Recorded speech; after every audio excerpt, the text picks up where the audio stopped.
So we are, so today, what we will be covering is, we will start with why innovations are important. We are going through some very, very interesting and also challenging circumstances. And we will talk about the imperatives of innovation and how we would be able to address to mitigate some of the challenges that we are having. Of course, that is only a very small part of it. And what we have brought today to you is how some of the customers in Asia Pacific, particularly in India, also addressing these through innovation. So we will do it as two parts. We did not want to have too many stories. In between, we will also talk about our innovation methodology. It may sound like an oxymoron, but innovation also would need a methodology. And so we will also talk about some of the best practices based on open innovation, how we address that. And Lorraine would be covering that. And then, of course, we will end with, again, one more set of customer stories. And as we mentioned before, we will make it really interactive. And that's really the opportunity where you may have to ask questions, and we will try our very best to answer that or even to follow up on that. Just to get started, recently we concluded the Sapphire, which is annual event. So Lorraine, if you could go to the next slide. So joining Christian Klein, our CEO, was Lutz Meschel, the CFO of Porsche. So he was eloquently talking about the circumstances of his business and also what he's going through from a competition point of view. You can imagine a company like Porsche, who produces high performance customers, probably the best in the industry. And they are challenged by incumbents by newcomers like Tesla, who are giving high performance electric cars.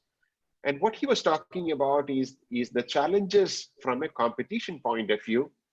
He was also talking about the changes in the expectations of the customers.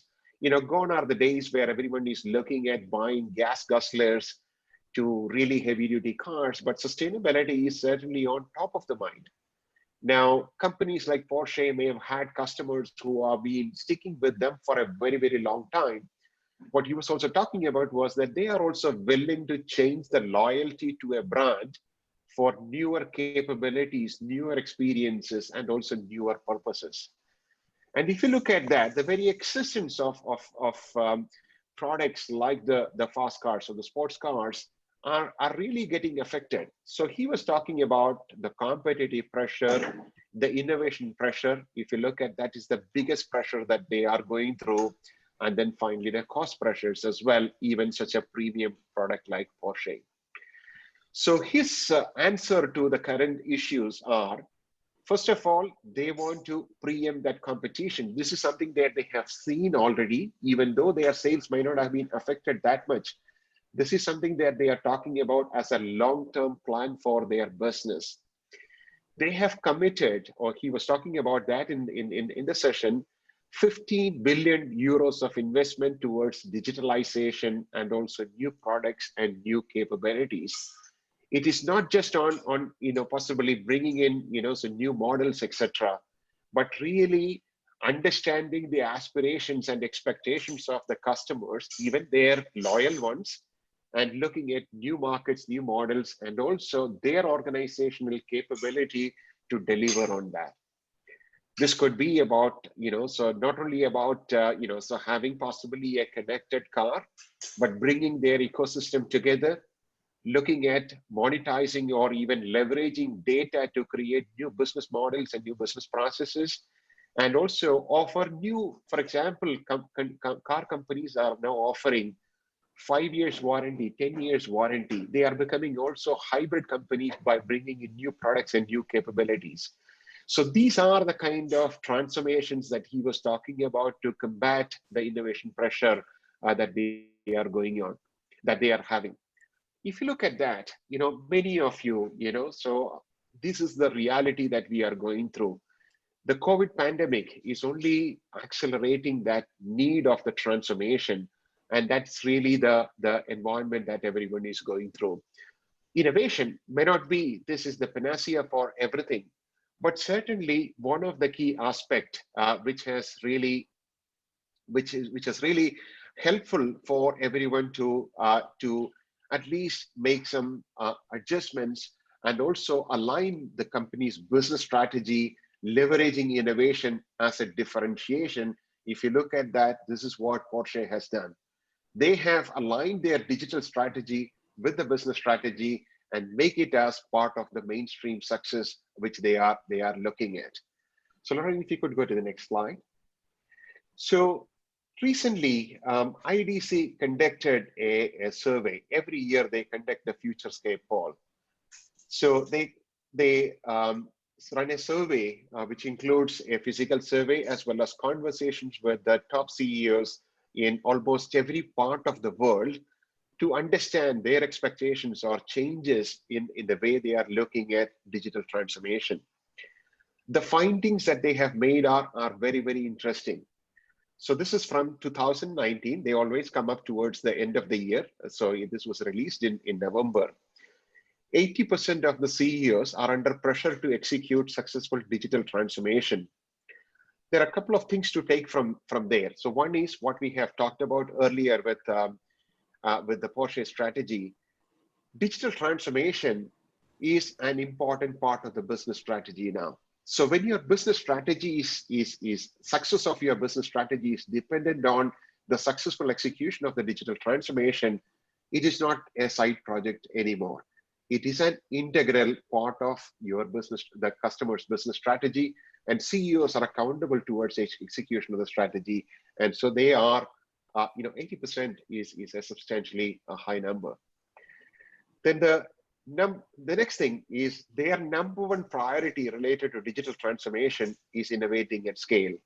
This is something that possibly, many of you also may have experienced in the past within your organizations. There are so many smaller initiatives that are taking place, so which are probably helpful. It could be small pilots or POCs, but rarely, it goes beyond the POCs to really become a product, to really become a transformational thing which the organizations would be able to deliver.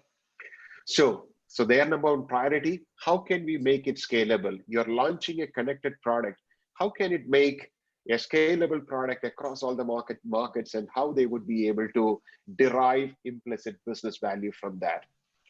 And the last part, 80%, more than 80% of the processes of products will be reinvented, digitized, or would be completely eliminated by 2025. This is also another prediction that is coming from there. So here again, so very, very profound impact, right? So now we have seen recently the advertisement by MG Motors in India. Their main focus is to launch a connected car. And of course, the consumers are really, so interested in that. Even before the product was launched, so many bookings were done or so much of hype has been created. There are so many such transformations that you will see every day. Look at the delivery, how the transformation has happened with companies like Swiggy, etc., has brought in, right? So all of them are really transforming the way we are doing the business. So innovation is everywhere, and innovation is really an imperative, and that's what for many organizations their future would be dependent on. So if you look at what is enabling these changes, and of course, no doubt that new technologies are certainly bringing in new opportunities. So new technologies like IoT, machine learning, blockchain at a broader level, and even the future capabilities like quantum computing, etc., we will come to that. But there is no doubt that these technologies are simplifying the way in which we would be able to build products, operate, and as well as new ways in which you would be able to create a go-to-market. Nowadays, as a service is kind of a fashion. Instead of buying products, buying everything as a service. How do we enable those kind of capabilities? We have seen how fintech companies are really transforming.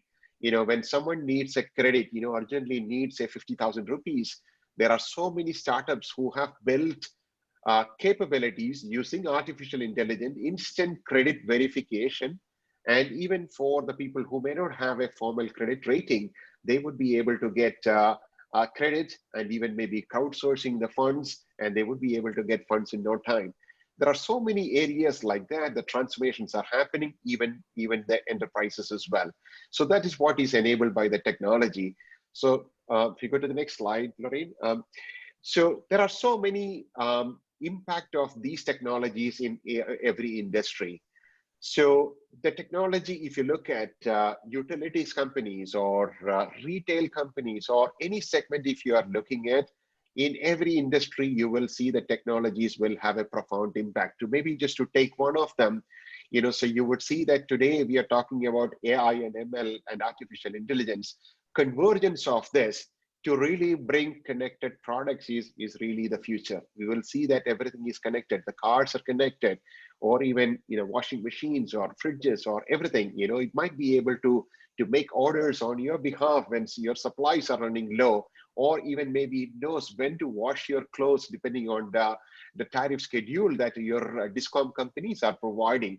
So these are all the changes that you will see. You will see that we are collecting the biometrics information. Tomorrow, it's all about mass personalization, hyper-personalized products to deliver to your needs.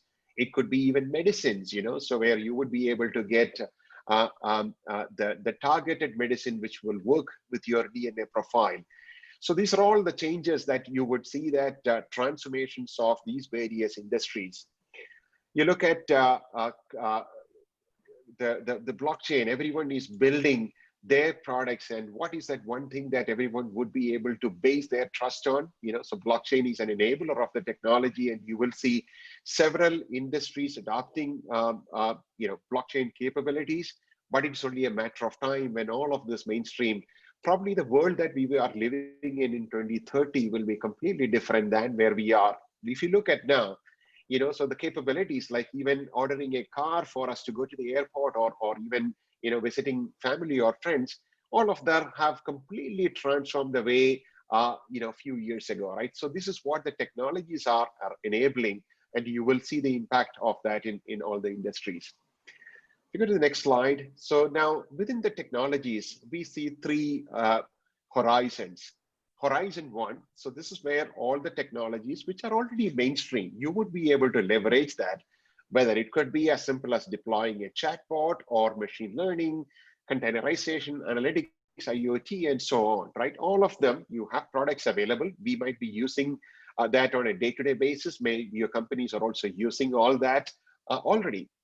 But having view of this alone is not sufficient. We also would need to look at what is in the future. So this is where the Horizon 2 is coming in. There are so many new capabilities which are there. One example is eye and gesture tracking. So this is one way to really look at engagement and also even maybe take decisions. In fact, you might be able to use your eye as your mouse to control your interfaces. Augmented reality. So there are many capabilities which are there. More and more people are really looking at that. Those technologies have not really become mainstream. So virtual assistants or voice assistants, all that conversational, natural language conversations, in some cases may have adopted, but maybe some maturity will come and mainstream adoptions can happen. Of course, there is a Horizon 3 technologies as well. These are all the future capabilities. It could be quantum computing. There is extensive research going on. Autonomous vehicles, smart robots, and so on, right? There are so many wearable materials.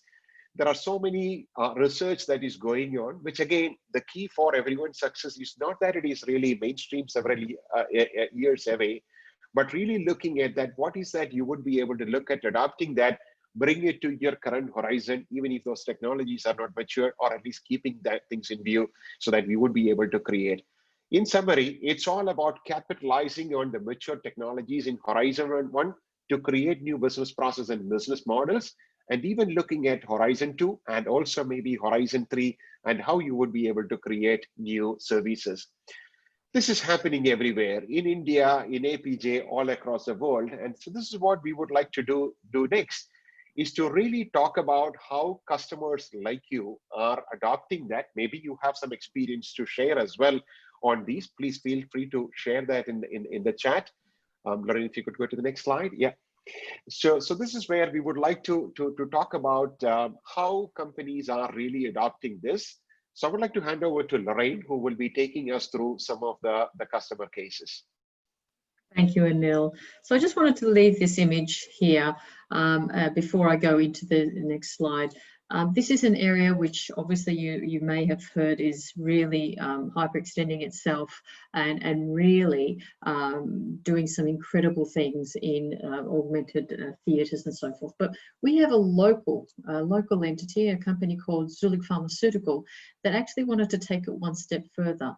They actually had a real reason for embarking on technology. And some people would say, well, what is it? And I think one of the most pertinent statistics was that upwards of 30% of all the drugs in our region are in fact fake.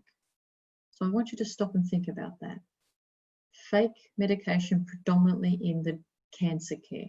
So if you are relying on a 3-course treatment that required an element that potentially is fake, what do you think your probabilities of living through that treatment actually is? Pretty low. So theirs was a pretty obvious detrimental impact. How do we impact and change lives and actually ensure that they can save the lives of the recipients of their drugs? Not only to mention the fact that there is they have an agenda for sustainability as well as revenue maximization, but when you think about it, the business case that they actually went to the executive for was in fact to say, did you know 30% of the drugs were actually fake? Upwards of 1 million deaths per year are contributed to counterfeit drugs. But the most really scary statistic in that, close to 200,000 of those deaths are actually children. So therefore, they had a compelling reason that really didn't focus on any revenue generation or supply generation. But when they started experimenting, they started realizing that they could reshape the industry through the capability that they had. And what they had was, in fact, blockchain technology to do this. And an interesting story, if I can say, is when they started to pilot the technology, and I'm leaving the slide here so that you can absorb it, but I'm giving you the story of how they got to this stage. They actually launched a test, 3 or 4 regional tests of the technology to do a deliberate recall. What they managed to do on the first instance, the very first instance that they triggered a recall of all of their drugs that they'd actually ran through the process and scanned into a specific supply chain, is they were able to triangulate the drugs and have them back to warehouse and to be ready to be destroyed within 2 weeks. Do you have any idea of how long it took them prior to this? It was upwards of between 9 months if they were lucky. 12 months is what they planned for. So you might be thinking in your supply chain head, wow, that's an incredible amount of savings from distribution warehouse, people, man hours. But I would stop and pause and ask you to think, how many lives did they change from 2 weeks to 9 months? And bearing in mind, in fact, of 30% of the drugs being counterfeit. Their story was compelling. So the board had no objectives to approve an experimentation in blockchain. And I can say that they've gone live in quite a few regions, but it didn't stop there. So I just wanted to throw this slide up here and talk about the fact that not only did we help them in enabling through our business services, enabling the processes that need to be triangulated, to this very day, we're still enhancing that capability. And we combined with a partner to be able to take the next step in scaling their operations. So in the heat of COVID, on the 6th of April, they actually did go live in Hong Kong and subsequently across other supply chains with 300,000 SKUs on the blockchain. What they thought was really interesting was some of their major competitors are now asking to be on the blockchain because it's easier to join a secured supply chain than it is to recreate it themselves. So they've really created that, what we're going to talk about a little bit later, that innovation advantage that that organizations can have by thinking forward in their innovation journey. And if I was to take that again, another step further, I want to show you how simple the application may be in its description here. So when we look at the blockchain capability here, What we're looking at is the eZTracker network that actually manages to bring the supplies raw material. This is from this moment onwards, they actually track it on the eZTracker app. You're in the hospitals that are certified to dispense the cancer drugs. What happens is the scan is actually conducted by you, the user who scans the app, on the spot and live. You can actually validate if it's a counterfeit and or if it's something that's authentic.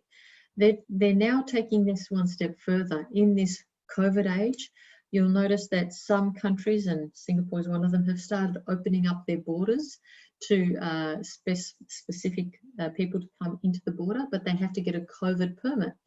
What they've noticed is that there's already people faking the permits. So now the government of Singapore has reached out to Zuellig and said, can you please extend the applications of drugs to actually be a medical authenticator of barcodes for migrant workers traveling in and out of the country. And they have that on an app platform that enables so many people to feel assured not only of their cancer drugs and HVACs, and in the era of COVID, it's important to note that, vaccinations, but now they're also being asked to extend to certification processes to ensure that what they're delivering is trust. And if I was to show you what we have here, I don't know why we do have that word, I apologize, there's a mishap on the screen there. What they actually have is an application that looks like this screen here when you log on, and you can actually manage safety alerts and notifications, but also be able to understand you know, the scans, your records and your history, and be able to buy medication. But as I said earlier, this is an actual screenshot of the app when it went live on the 6th of April. And I would hesitate to remind you that the 6th of April was in fact during the COVID lockdown in this region. So during COVID lockdown, they basically launched one of their biggest applications ever, and they had another problem. How do they reach their employees in this COVID crazy world and be able to connect, communicate, and maybe even help them with HR tickets? So enter our cloud our services and the innovation office, and we actually gave them access and worked with them and actually worked with their coders to show them a new application that we literally had finished developing early in April.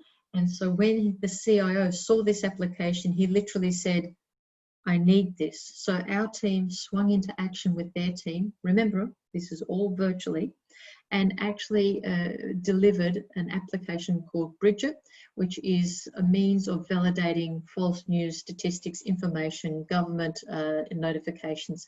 But you can also, they've extended it to lodge HR tickets, IT tickets, and stay in touch. Do you know how long it took them to build that because of the platform they were on? 2 weeks. They reformatted an entire intranet and communication tool, which they ended up calling ZIA, Zuellig Intelligent Automation. But I enjoyed that notification really well when it came out, because as I said to the CIO, did you know that ZIA in Italian, my native language, means auntie? So it's really good to see that you're turning to auntie to ensure the safety and the health and sanity of your workers. So this is an organization that's not stopping on this application. They are now enhancing that ecosystem, and they are continuing to grow that. So now they're looking at AR, VR applications. They are looking at drone technology across their distribution channels, and also providing a lot of telehealth, telemed, using AIs, and they're taking the next step in AI, and also looking at how they can use intelligence through data. So this is an organization that has set the benchmark very high, because now this is the expectation of consumers. And they did this through the innovation office, as well as through the collaboration to defining their path, where they are, the path they want to be on, and where they want to go to. And in summary, that's an incredible journey of just one customer. Now I'm actually going to hand it over to Ryan, who's actually going to give you a local example of one. Ryan, would you like to take over from here? Sure, thank you, Lorraine. Yep. The story of the customer success that I'm going to talk to you about is one of the leading eyewear, watches, and jewelry brand in India, which has pan-India presence as well as a global presence. And they have primary requirement was to transform the way the customer experience was happening and to connect with the consumer of today with an AR/VR experience for their 5,000 plus frames, which were available both in store as well as in their digital channel. As we all know, eyewear has evolved from being a mere tool to see better to now become more of a style statement across age groups and varied type of buyers. And we see there are multiple challenges that emerge when a potential customer walks in to try out a frame, right? First of all, not all stores would be able to keep the range of frames that the user would like to try to buy. Second is the recommendations which is given by the in-house stylist may not be always right, and it may not be personalized for the end user. The third, which is, I think, in the pandemic times, more important, is users do not feel comfortable trying multiple options in the store due to the social distancing norms or the attention that they expect from the stylist who is unable to manage it because of, the high influx or the customer volumes that keep coming. And finally, the ability to manage the logistics and understanding the buying patterns of the customers in a store is a lot of challenge. So for this customer, the clear business outcomes, or if I may put it, the three key things that they were looking at when they wanted to take the journey on innovation using the latest technologies were, first was to optimize the inventory carrying cost in every store, right? As I mentioned, they could not keep all the frames, all the options, all the SKUs in all the stores, right? So that was the first one.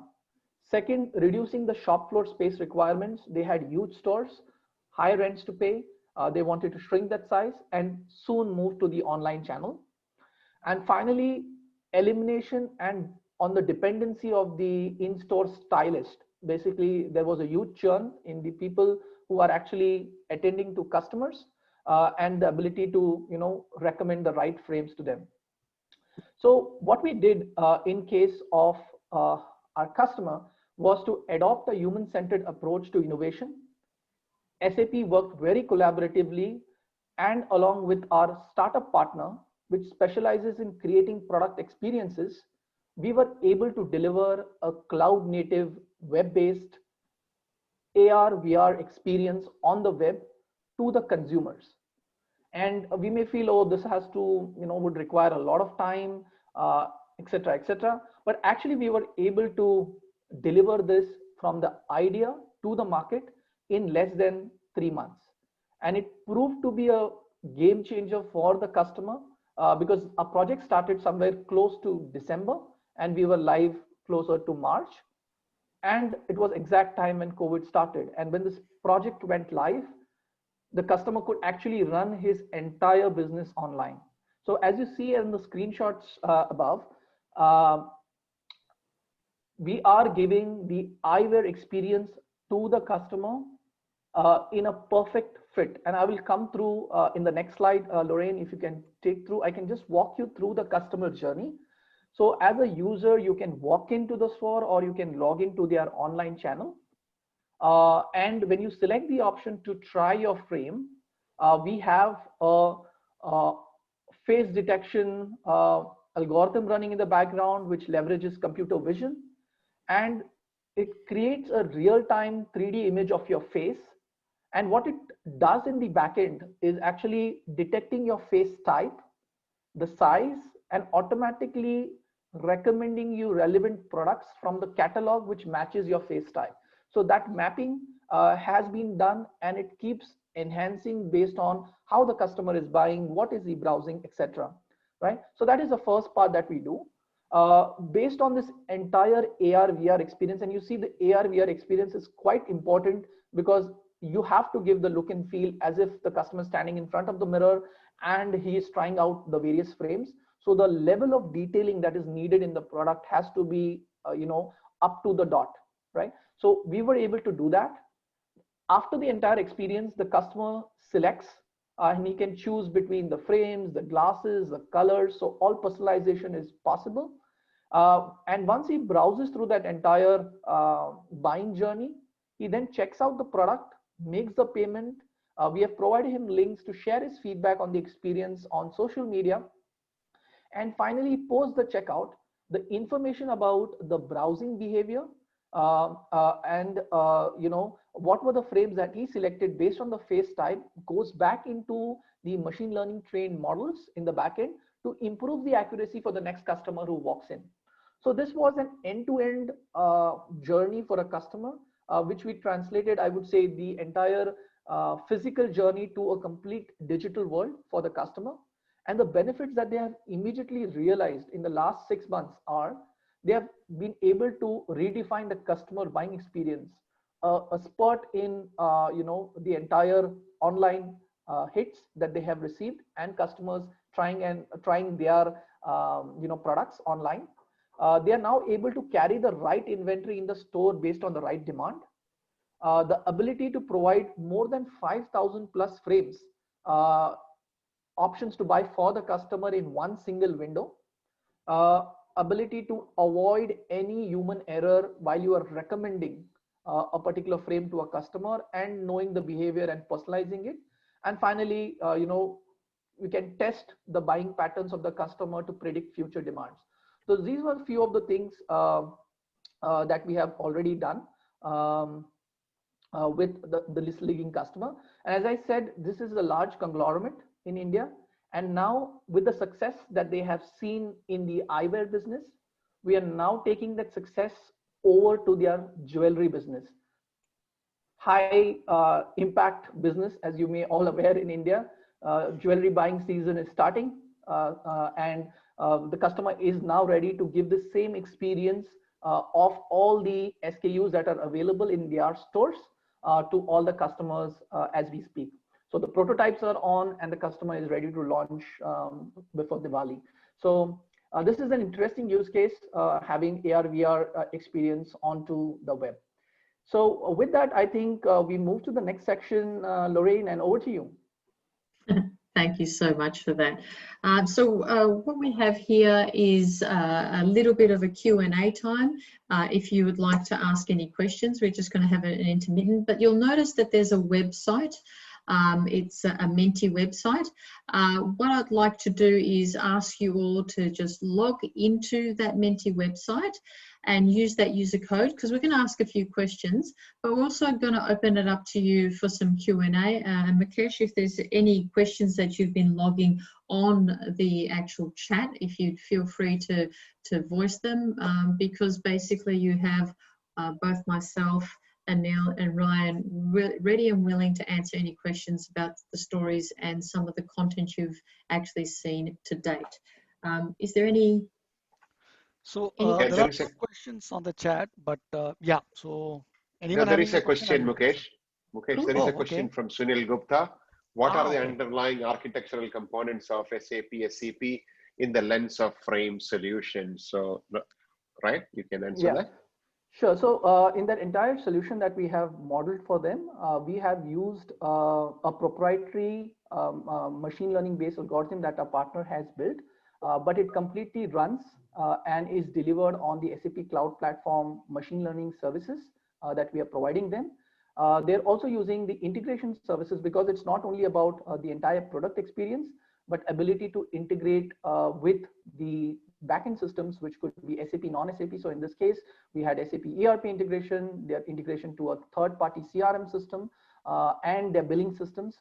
So the integration services, machine learning services, and obviously the GPU processing powers to render the proprietary AR/VR experience that the partner has built, hosted on SAP Cloud Platform, is something that is being used in the entire solution that we have built for Titan. Yeah, and the mobile apps as well, the mobile and the portal app as well. Yeah, and this is built on the Cloud Foundry solution stack. Yeah. Fantastic. Just reminder, whilst before we answer that, just guys, feel free to log on to the Menti. There's a couple of questions that we're asking, and we'll keep answering the questions whilst you're all logging. There's only just a few people who've logged in. I just wanted to remind you, and I'm going to display the responses shortly. I think the follow-up question has also been answered. It is on Cloud Foundry. So yeah, it's on Cloud Foundry. So all our new solutions that we are there, Cloud Foundry was live since last year. So we are encouraging all our customers, partners to start adopting Cloud Foundry. So this entire solution for the eyewear company was built on Cloud Foundry. Yes. So maybe a follow-up question on my end. If you can also share what all components or what was the architectural components involved in the solution from Zuellig Pharma as well? Bottom line is it was formulated on, they've got an Azure framework. We do have SCP, which provided some of the business logic that our blockchain business services division actually worked on. I can't exactly share the architecture, but there will be some reference architecture coming out shortly that we're releasing with some future announcements about capability that's pending. So we are looking at scaling in that area with the pending announcements. But I'm more than happy to walk you through them. Obviously, I'm not going to walk you through their architecture, but there's a lot of, they've got cloud analytics. They've also got now a product which they've got cloud for payments where they're automating all of their payments predominantly at the remittance and accounts receivables perspective. They've also got a lot of RPA, which what they're doing is they've got an S4 on-prem infrastructure across all of Asia Pacific. And what they've done is they were going to bring everything back to core when I said, why would you do that? You have some of the most powerful capability in the SCP under the cloud analytics. So what they've now done is they've got about 50 bots that they've started experimenting with. What they did was they experimented with what they called their drill fireside alerts. They had an audit trail of everything that needed to be audited. They had upwards of 9,000 alerts. They were able to clear them within a few days. Now they're exceeding expectations. So what they've also done is through IRPA is connected all of these different financial systems and are driving the analytics, the procurement and the reconciliation process through the cloud instance that they have in SCP. I can go on, but I don't want to take up anyone else's questions. No problem. So there is a follow-up question, which is on Zuellig Pharma solution, which is, are you using global track and trace in that solution? We basically have got elements of the global track and trace. So what they've got is a couple of services. So we did have our internal services. We provided a framework of a certain service that they didn't want to do because they wanted to work on their own infrastructure. So it's a hybrid. They've got a few different services embedded into that, and they're utilizing a lot of their own capability. So what these guys actually went out and did as a reference to everyone here on the call is they have built a department, if I could use that term, of coders, chatbot specialists as well as blockchain coders and so forth that literally sit diagonally across the road from SAP. So we are in one building and they are across the road in another building and basically going backwards and forwards. So whenever there's an alert or downtime or any run issues, we hear about it within seconds. So it is become a symbiotic relationship in the sense that we use as much SAP infrastructure as we try to enhance the systems, but ultimately some of the things that they want to do sit outside of that system. So our business services connect everything back. Okay. So another follow-up question from Sunil is there an IoT edge gateway integrated in the solution? The IoT, we do have IoT that we're now looking at expanding into. So we've been working with, they're part of a co-innovation agreement between Bayer, I think there's a couple of Modus and a few other instances that's providing the IoT technology. They're now expanding into cool supply chain. So they are looking at that right now. And we're helping them with a few enablement discussions and discoveries with our partner, Accenture. Cool. If there are no further questions, maybe we wait for 1 more minute for anyone's questions. Otherwise, we can. I'm just going to show the Menti whilst we're here. I'm just going to jump into the Menti and see who's actually responded to that. I'm just going to play this one and see how we're looking. And I'm going to present the results. Bear with me. and we'll just have a look at what's coming up. So we just have a few people who've logged in. There's over 30 people on the line, and we've only had 4 people log in. So feel free to jump in. We'll keep this open for a while. There are 2 questions that we've asked. Again, and obviously blockchain is coming up there, but also we want to ask you this significant question, and you'll get an opportunity on your side of the fence to put your response. But what is your organizational priorities right now in light of everything that you've just seen and heard? And by all means, feel free to reach out to us because we can expand on that. What would be your organizational priorities? So while others do that, I think, Sanjay, if I can ask you to unmute yourself and probably explain your question. I don't know whether if it is a question or if it is a comment, but would you like to expand on that? Oh. Yeah, so thanks for letting me join in. What I meant was from a power utility consumer experience, as more and more utilities are shaping up to behave like a retail organization with respect to their consumers. So do you have any case studies with respect to Indian utility consumer experience, as well as with respect to field repairs and maintenance, whereby in case of any outage, the downtime really goes down with a combination of, SAP CRM and GIS, examples of such case studies. Does anyone, because I can answer that, Anil, would you like to answer that first? Or? And the second one was with respect to, you talked about IT jewelry, so we could guess which organization was that. But I was looking at use cases with respect to large format supermarkets, again with respect to consumer experience. Yeah. And shelf optimization, so the right products are available online at the right time for the consumers. Yeah. Well, we actually do have quite a few consumer cases that we can talk to. I worked on an innovation challenge earlier in the year where we were focusing on that, to taking it a little bit step further. I'm more than happy to get in touch with you and share some of those cases. We are working with some of our, so for instance, we've got 2 major companies in Australia as an example that are now looking at all sorts of technologies to actually create that consumer experience from the perspective of being able to look at what they do with the product. There was an innovation proposal that we're now showcasing to a customer in our region, whereby which we had the customer journey where we actually connected to the consumer app, but connected a bit of a social awareness, plastics awareness. Are you aware of how much material you're actually putting into your basket, scanning it, and being able to understand what is my percentage of plastics and how can I return them? So that was basically based on, we called it Plastics Warrior. So there's a couple of POCs in that area, but there's also some capability that we're using a lot of consumer cloud and to enhance that. But yes, you're right. Consumer experience in the utilities sector, as well as the consumer goods sector, and of course shopping has been growing for us. We've been doing applications for the likes of Coca-Cola on tracking their vending machines, therefore driving that seamless connection.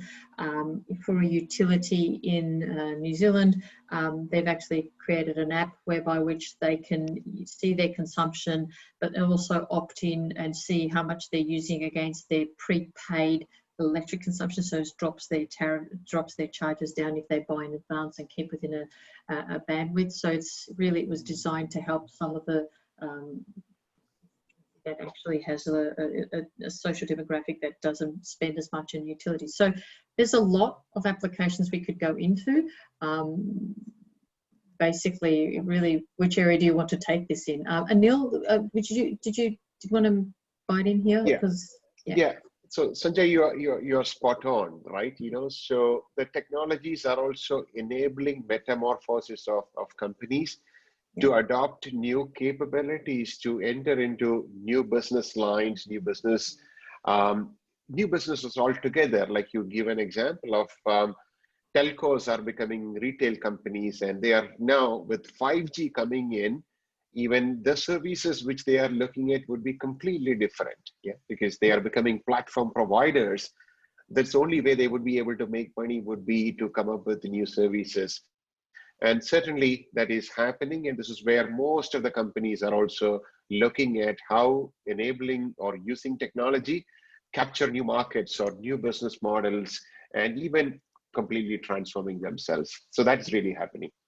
Yeah. I think, Anil, one of the things that yeah. we noticed as well is that people are moving into the e-platform. So if you look at pre-COVID, if you look at the e-commerce presence of organizations, there was probably, the average global number was about 18%. 3 months into COVID, and how this has happened is, usually in a disaster, you either fight or flight, and we've seen the world change. That number now is e-commerce platforms and e-commerce presence of organizations is upwards average of 80%. So we've now seen an incredible leap into the digitized space. But what has also happened is those organizations that were already there were able to pivot new commercial models and reach their customers and their supply base faster because of their presence that was already there. So I didn't want to go into too much into the experience, because the next set of stories actually has a customer journey that I wanted to share with you of how they've reinvented a business model solely and wholly based on customer experience. Yeah, just like to add, Lorraine, to the question specifically around the areas of utilities. SAP already has a packaged application for field service technicians to manage assets, be it in any industry. And we have few utility customers who have already used it. This has been there for over 5 years now. What we have done recently in the past year or so, we have built the AR/VR experience on top of it, right? Which is fully integrated with SAP Plant Maintenance, SAP CRM, and even SAP S/4HANA, with the ability for it to extend and connect to any non-SAP backend systems as well. So the Asset Manager app has been quite popular for field service technicians, that we have seen many manufacturing companies, many utility companies in India, as well as in APJ, who have adopted it. While I cannot name them right now because I have to go back and look whether they are referenceable customers, but this is already in place. From a CG perspective, in retail in India, the innovation pace has always been, as per my point of view, has been always in the area of prototypes, if I may put it. For smart shelves, etc. But as Lorraine, you've mentioned, for Coca-Cola and for many other CPG companies, the automated dispensing smart shelves have already been enabled by SAP technologies in the past. One interesting use case that we will cover later on in a presentation, I wouldn't say it's it's CPG. If I will classify it as a CPG company, we'll talk about connected products and how the customer has implemented that in India. But we are seeing a lot more customers coming forward for two specific use cases: connected products and connected services. Okay, so I fully understand the question and the context from where, Sanjay, you were asking. But yes, we have done a lot of work in this area, and a few of our chatbots, for example, from a customer experience perspective in utilities, are also already live. So happy to share that post the call. We can, through Mukesh, send you some information and engage further. And Ryan will be talking to an example of that in the next customer stories section as well. Okay, shall we move on to let's continue. Yes, fantastic. Anil, should I go straight into the methodology? Yeah. Please Fantastic. continue. Yeah. Okay, so everyone, it's interesting that we also had some customer experience questions being posed to us, because this is at the core of everything that we're doing. There is a methodology, a very prescribed methodology that we deploy and utilize, try and capture the hearts and minds, but the business outcomes that our customers are needing through all of these connected capabilities. So the methodology that we refer to is our human-centered approach towards innovation, and you would recall that Ryan made reference to it. Certainly, it is the case that we're doing a little bit more of that with Zuellig. Their journey still isn't over. They still want to evolve further and further. So what the methodology is designed to do is to explore options. Again, we get into some design thinking, and the interesting part is we can do this virtually, completely online, so we have entered the virtual world.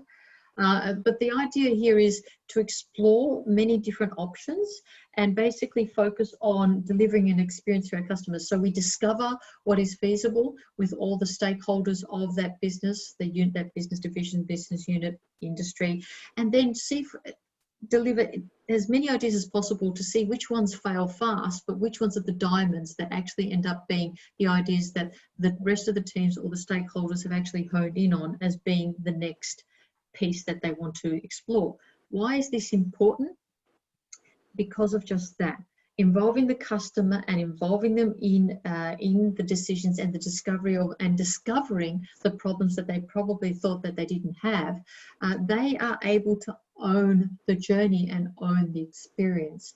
And basically we end up designing experience centered around all of the issues and concerns and the personas. So we do look at all of the personas within that functionality or that business unit or that organization to see how we can deliver the outcomes that will then formulate customer experience, a potentially connected operational experience, or in the case of one organization, a new business model, and I'll be showing you that shortly. And we have also a methodology and many, many choices of which a customer can actually come to us and engage, in the sense that if you want our internal services like our OBSO, DBS services and so forth to do that, we can do that. But if you have a trusted partner, and Ryan made reference to that earlier in the glasses and jewelry case, there was a trusted partner that we partnered with to then do the delivery. And why we do that, at every stage we do have very, very solid stakeholders that are there to check, double check, triple check everything to ensure that what we then run and scale is in fact something that you can thrive with confidence will actually deliver the outcomes. So if I was to look at the human-centered approach to innovation, every step along the journey has an outcome. You basically are looking at that mass production of ideas to then deliver that common understanding and what it is they need to do, delivering the design and the prototype that is the experience that the organization needs, and then of course providing that solution packaged up in and deployed into a cloud or on-prem as per the solution of the requirements of the customer through our own services or our partner services to ensure that they own the experience and the smooth operational outcomes are actually achieved. Because sometimes in implementing technologies, the biggest hurdle is actually adoption. And unless you follow a methodology that allows the customer to feel like they were part of the journey and that this has value to them and it's going to drive their business further, they're not going to adopt it. So you have to show them how simple it is through the interaction and through the engagement process. And if I was to bring it up, our approach is quite simple. We deploy this methodology towards any idea that it can deliver an innovation. And by that, we define innovation. It's different in every organization. Some people might want an app, some people might want to redefine business. But ultimately, we actually provide design-led culture. So we actually bring a lot of experts into the discussion. We have experienced curators.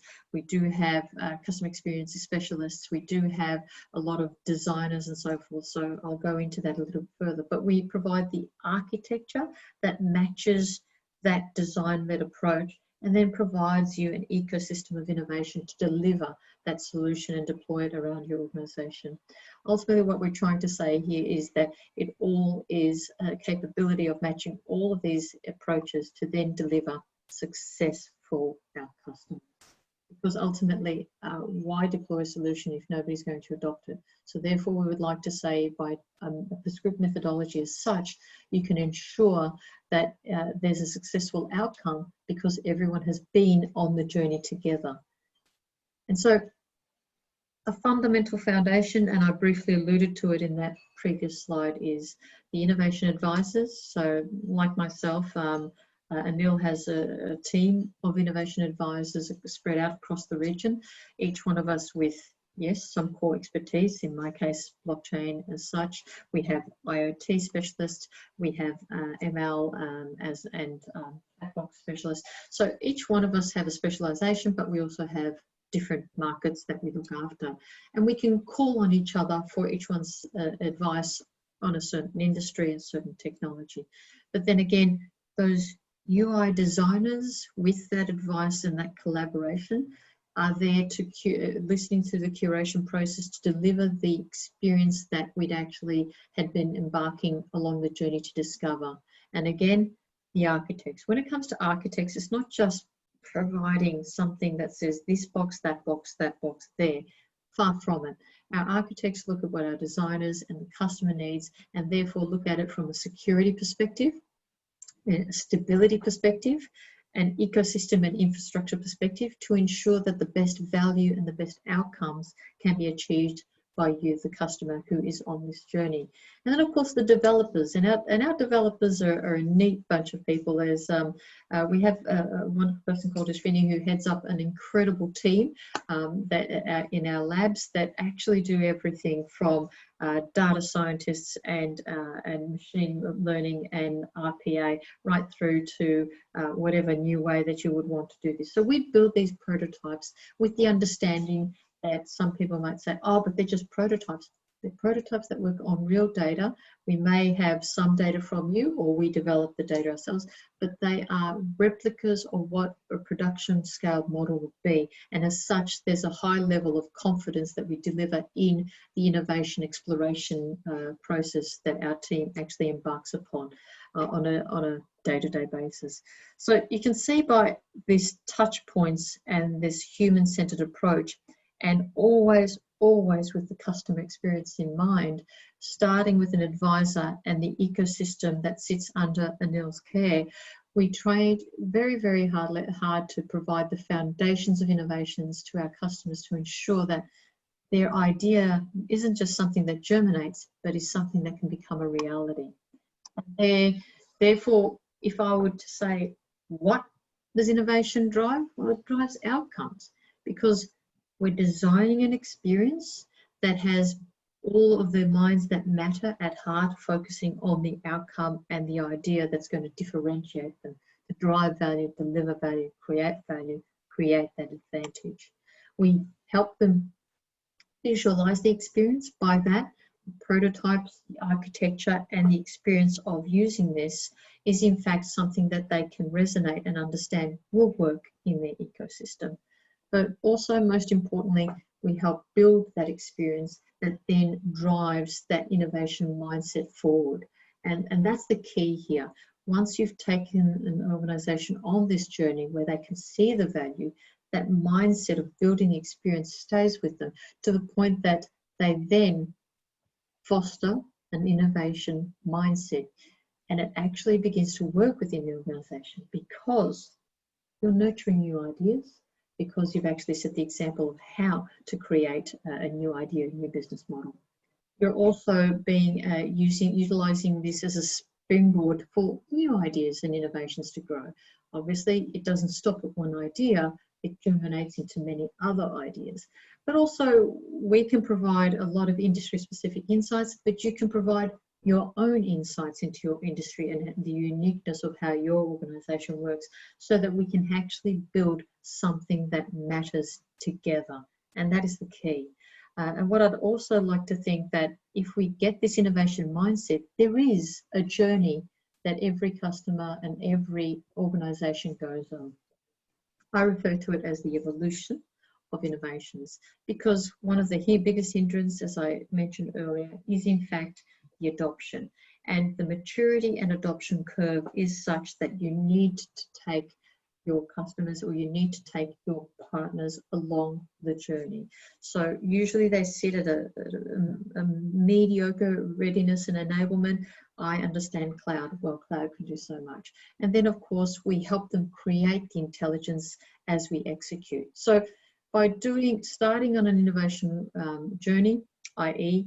looking at what they need and maybe collaborating with us to create an innovation exploration within that organization, we establish that collaboration and design, use design thinking to drive that value and socialize that internally.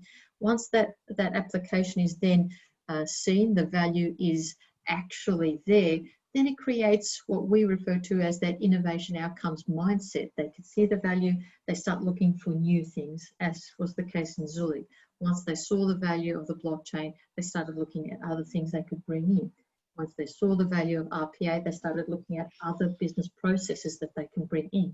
So therefore, you're bringing in everything into a centralized capability. But then the biggest enabler to deliver efficiencies is the fact that you can then absorb all of these technologies because you're already on that cloud journey, and you can deliver extremely high advanced business process management intelligence through embedded in your ecosystem, as well as new business revenue models that actually can really reshape your organization, building in services and building in capabilities that somewhat before then probably weren't available to you because they sat outside your organization.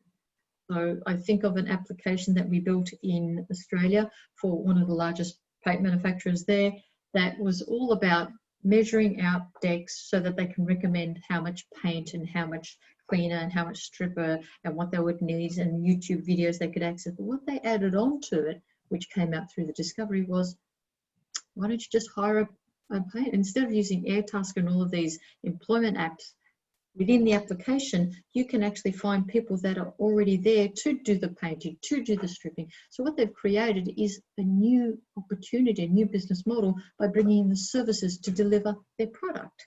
So this is how the innovation cycle can actually change many businesses' fundamental understanding of what they can deliver. And that's basically the whole process of innovation, as well as the methodology that delivers value and outcomes, and what we would like to think of as the innovation advantage as you go forward. With that being said, I think I'm going to hand over to the next case of stories. I think Thank you, Lorraine.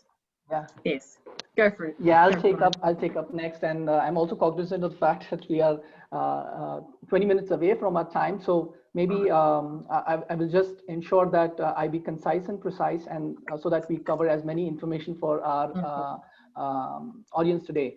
So the journey that I'm covering today with you on the customer success is Exide Industries. I'm proud to say that I've worked with Exide over this project personally. I think more than the solutions and technologies, the approach that was taken and why it became successful, I think that is some of the key takeaways that I would like to explain through the journey of innovation at Exide. So, for the audience who do not know Exide, a quick backdrop. Exide is India's largest power manufacturer with extensive geographic in India footprint, and a leader in both the automotive as well as the industrial and retail segment. The company's vision, when we were discussing with them 2 years ago, was primarily to innovate and create a differentiated customer experience and create a smarter product brand for themselves. And what struck us is when their chairman did mention that, how can we transform SAP? Can you come and tell me how can you transform us from being a forgetful commodity battery manufacturer to being a smarter brand? And when we went through that human-centered approach of discussing with them on, we can make connected products, we can do connected services, but at the end of the day, what is that targeting? Who are the stakeholders who are going to get impacted, and how are they going to use your new products and services? We need to have a solid business case, and the personas who are going to use your new solutions need to be on board on the journey that Exide would like to take with its customers. So what we understood on the three key priorities was definitely around improving the operational efficiency overall of their energy storage solutions by driving the cost and profitability there. The second was definitely the customer experience part, where they wanted to extend the battery life. When the customer buys the batteries, they want extended life, they want faster storage and value for money, and hence be able to secure the customer loyalty. The third one was around continuously using the latest technologies, because the market was evolving into a pay-per-use model sooner or later. And that's where the connected product concept or energy as a service was something that they did not want to stay behind and wanted to be the innovators there. So Exide had already embarked with SAP on their intelligent enterprise journey. They have fully integrated front office, mid office, and back office solution from SAP. And now with energy as a service and battery as a co-product, we wanted to form a working team of SAP, Exide, and a partner who brings in the expertise from the domain as well as from the battery perspective. So the partner for choice for us in Excite scenario was Bosch. So let me give you a quick example of what Excite Smart Battery does. So Excite Smart Battery monitors the real-time battery health, enables remote diagnosis, it does predictive maintenance, asset and inventory tracking, warranty analytics, and it connects the customers, dealers, service technicians, and more importantly, the R&D engineers together on a common platform with the aim to improve the overall product services, product level, service levels, and customer experience. So SAP brought in the industry, business process, and the technology onto the table. Bosch brought in the IoT sensor and the engineering strengths. I will show you in a subsequent slide the engineering strengths of Bosch, wherein they were able to embed the IoT sensor within the product design, which then makes it very appealing for the customer rather than having a hanging sensor onto the connected battery. And finally, Excite brought in the entire business process knowledge on once the battery is onboarded, how do they would like to onboard the customer, they would like to raise the service ticket, how they would manage the warranty, and finally how the customer experience should look like. Currently, the status of this entire project is they went live with 20,000 batteries for their industrial segment customers, which was their high impact customers, to test out the concept. And now, as we speak, they're now rolling it out from 20,000 to 3 million connected batteries and targeting their retail segment. It took us about 6 months. And yeah, people question why 6 months, but the entire process, if you see going forward, had to take care of each and every persona who's going to use that particular application, validate that concept of connected products, and also being able to bring that perspective to Excite that yes, investing in such a technology, investing in such a product is actually going to make business sense for us. So happy to say that Excite, when the project went live, it was awarded the Best Innovative Company and the Market Leader Award at SAP in the Sapphire event. So there was good recognition globally that Excite got for the early adopter for a connected product use case from an SAP perspective. So I'd like to quickly show you some of the artifacts of Excite. So Lorraine, if you could just pick up the next slides here. Yeah, so if you see, we started off, as we said, in the overall process or the engagement methodology, started off with the design thinking workshop to put together, the users, the current challenges, the as-is, the to-be landscapes from the application perspective, technology perspective, business perspective. We got in the business users, and you will see in the storyboards later, each of the business users gave their perspective on what connected products mean for them and how it's going to impact their current processes, whether it's going to optimize, whether they're going to create additional further complications. So we were able to get that. The Bosch part, if you see the rest of it, we're doing the entire CAD drawings, the initial prototyping, and then retrofitting it into the battery design is something that was done purely by Bosch from their engineering expertise, and then pushing that entire design into the final product and then launching it into their smart battery interface is something that you see in those pictures here was done. I would like to quickly show you some of the storyboards because those are really interesting. These storyboards were created for each persona. I know the fonts are very small. We try to compress it, but this is just to give you an idea. What does a customer feel today when the battery goes out of service? How does he connect to the technician? How do the dealers react? How do the R&D engineers get a fault battery to them, and how do they analyze and find out what went wrong? How do they improve the design of the battery? And we took different personas. As I said, there are various segments. We have the automotive segment for them. They have the retail segment, and they also have the industrial segment. How do each segment of customers feel about their product? And finally, how each persona in the to-be state would get information, what information is needed from the product to help him do his job better. Lauren, we can move to the next slide. Yeah, and then as I mentioned, the service in charge, the customer, the service technician, the R&D engineer, how is he going to get the information collected from those IoT sensors? How are we going to proactively alert the customer, raise the service ticket?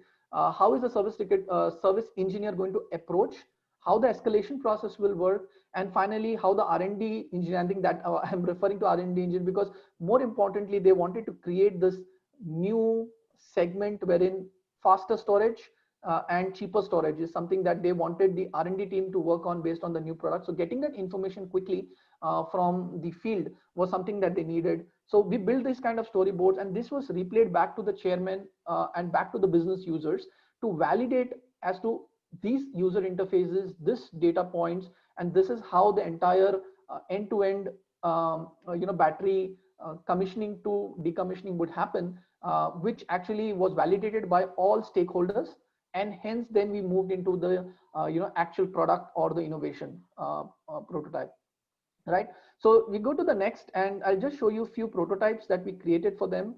These are the mobile application prototype that has the technician view on how he uses it today, and these are the customer view on the new product. If a customer buys this new product from them, how you could easily see the current battery status, the appointments, etc.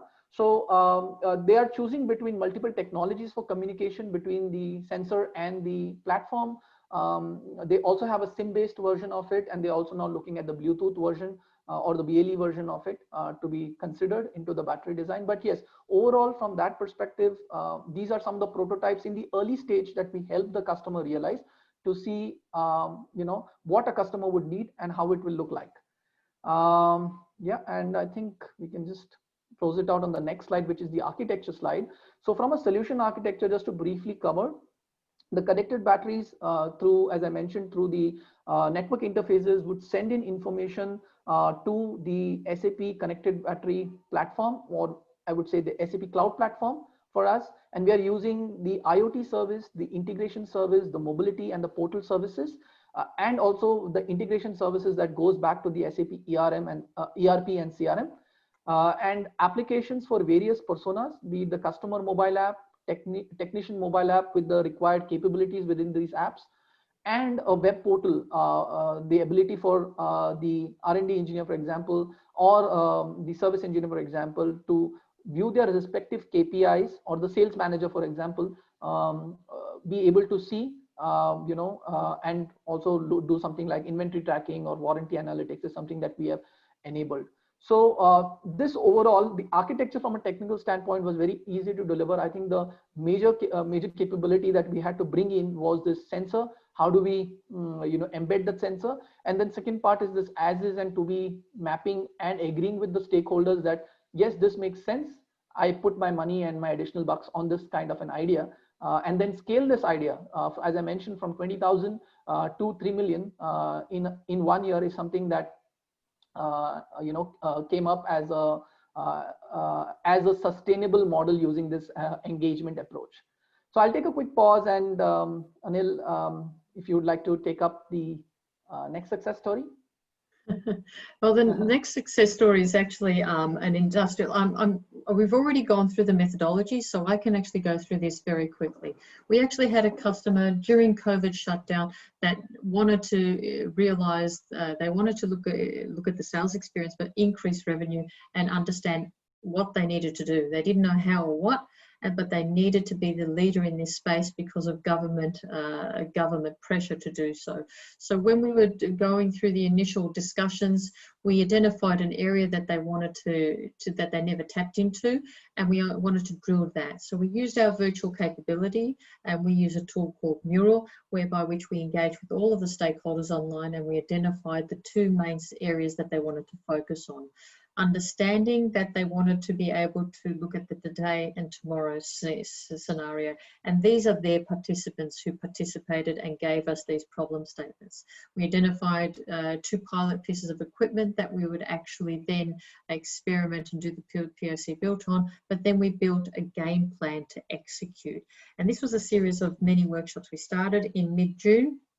We then ended up going through the same scenario. So we started mapping out as per Xside the same thing. So if I was to show you the one that we did with theirs, it'll give away the organization, and that's why I use the Xside one. But we actually mapped out the processes the exactly same way, identifying the personas, and then moving on to the deliveries of that exercise. Remember, they started in June and we delivered the presentation to the board, and it's now before that organization's executive to approve a complete transformation for a new business model using the human-centered approach towards innovation, whereby which we engaged 100% virtually with them on this journey during the shutdown, COVID shutdown. So we delivered an application as well as an architecture that will drive their maintenance and operational business, utilize customer feedback like we had in Xside. There's a customer feedback where they can say they liked the service or didn't, but also utilizing a lot of edge sort of IoT services to then maximize the assets that go out so that they can keep coming back for services. At a high level, this is the process that we mapped out to their SAP capability, and then also took them on a journey. So the journey was such that it started, as I said, in mid-June when the president, our president engaged with them, and by August we'd actually delivered not just the application but the dashboard on cloud platform, cloud analytics.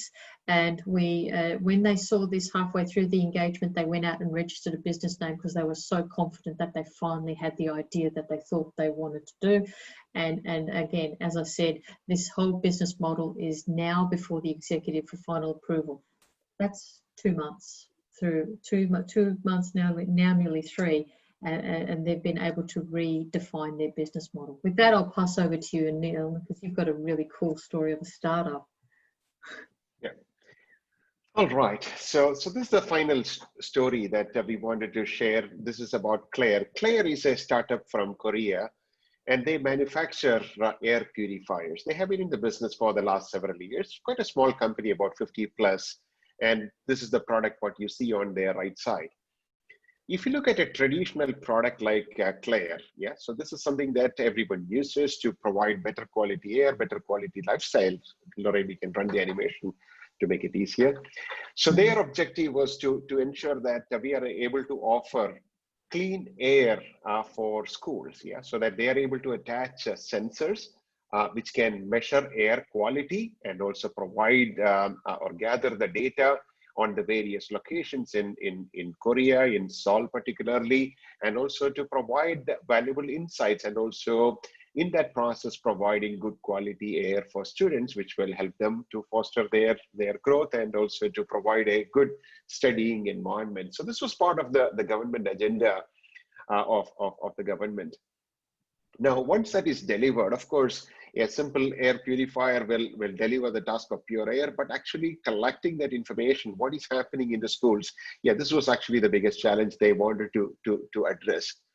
But also, once they have started collecting data, they also wanted to offer new business models. Now, air filter is one of the important consumable in a filter, which will filter all the particles in the air, and of course that need to be replaced.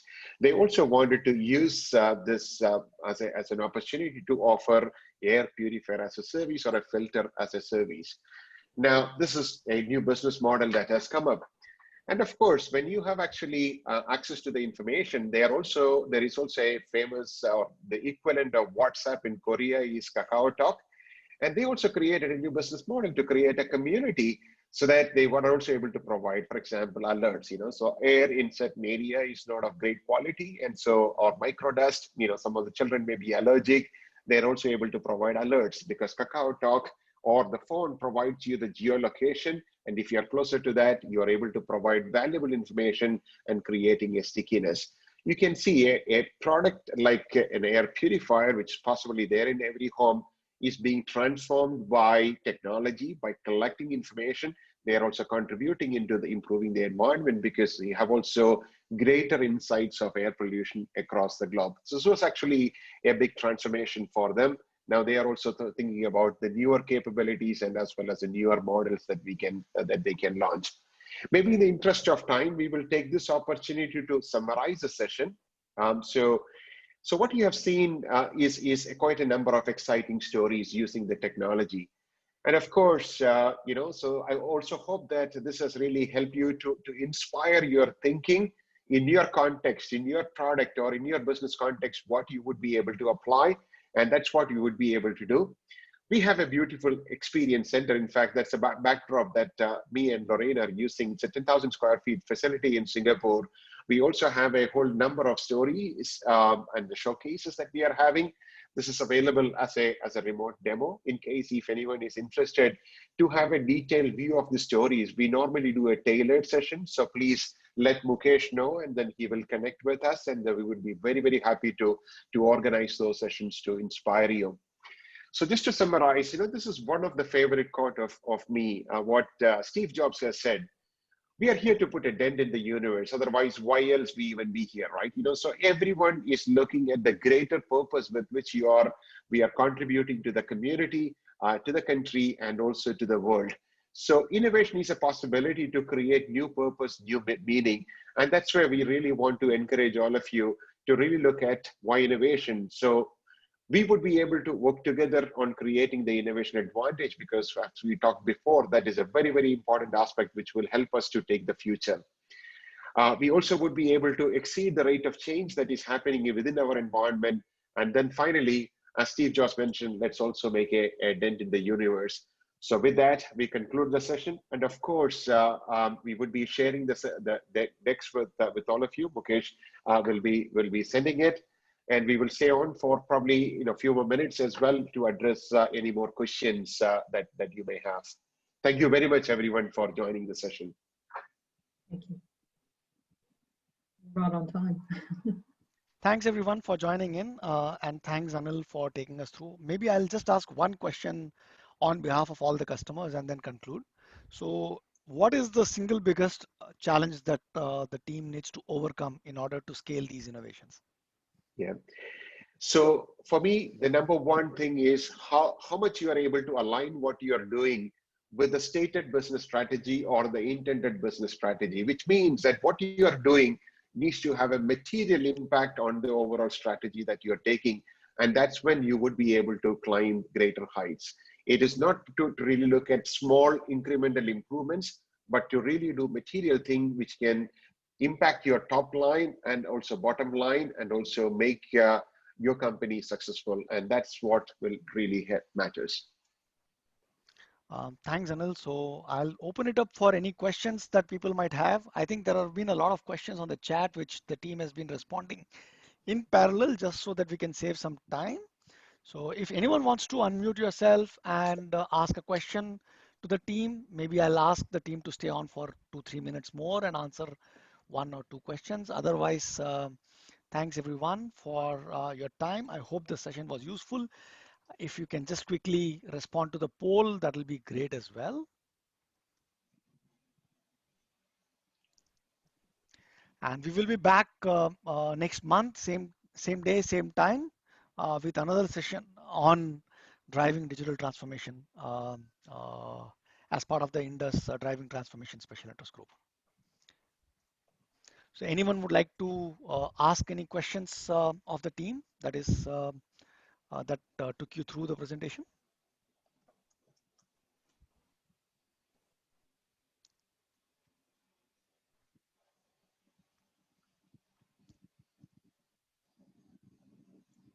Okay, so if there are no further questions, thank you, Anil, Lorraine, Ryan, for taking time and delivering this session for us.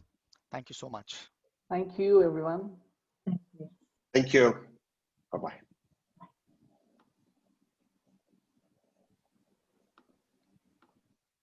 Okay, cool. Thank you. Take care. Thank you. Bye-bye.